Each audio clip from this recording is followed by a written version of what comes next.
The desperate screams of children and thick black smoke fill the air as dozens of onlookers stare in horror.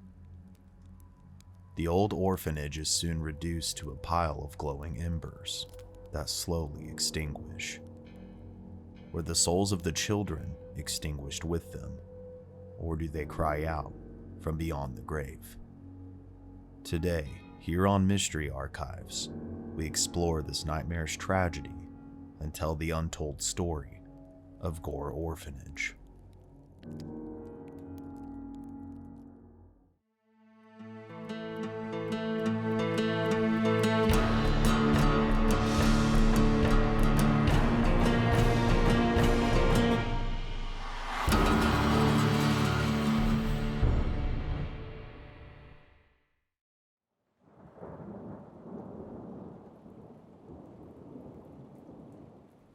The year was 1902, and a religious zealot named Reverend Johann Sprunger decided to establish an orphanage on Gore Road in the Vermilion area. He and his wife Katharina had moved to Ohio after their prior orphanage had burned down in Bern, Indiana. Although it was located on Gore Road, the actual name of the orphanage was Light of Hope, although its name would not fit its future reputation.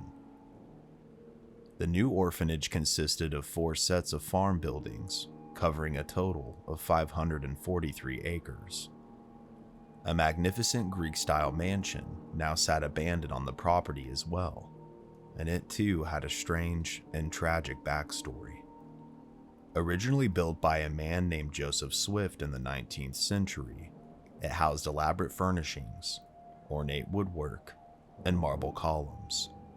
But happiness soon turned to tragedy when Swift's 5-year-old daughter suddenly passed away, and within a matter of months, his 24-year-old son would also pass.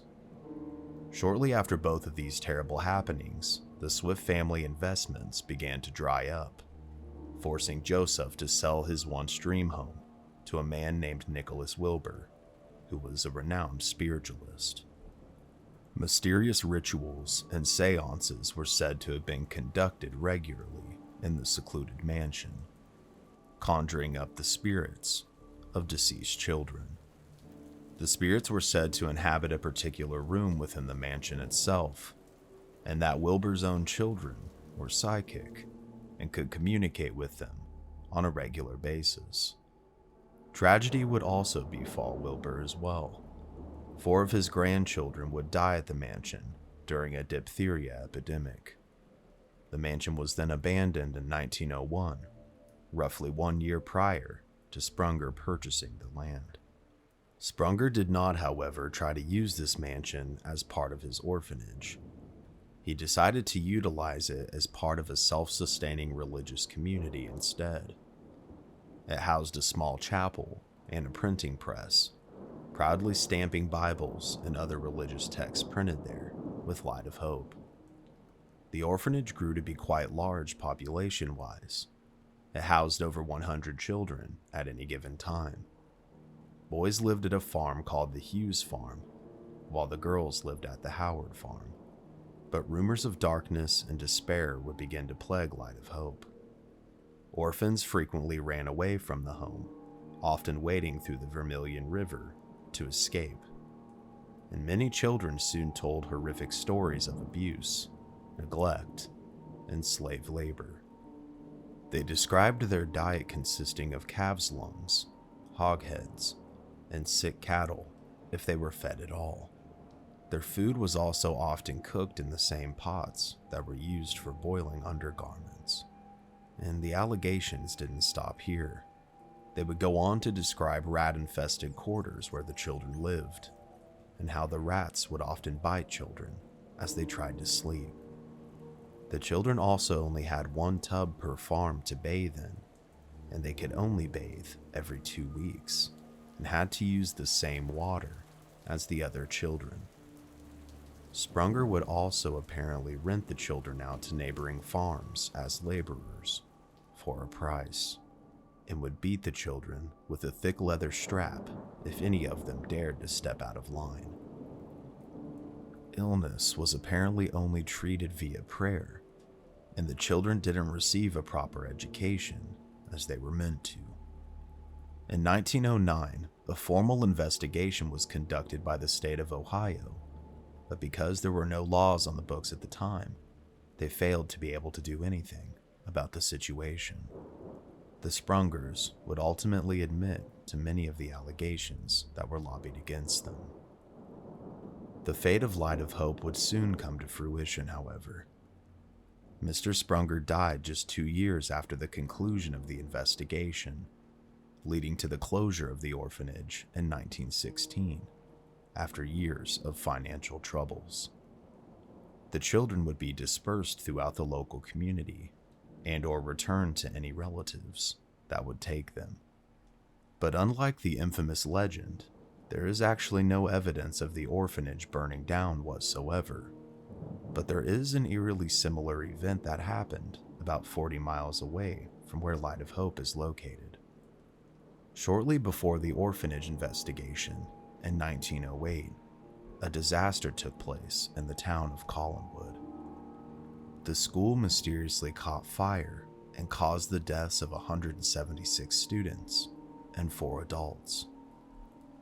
These poor souls either burned to death or were trampled in the ensuing chaos.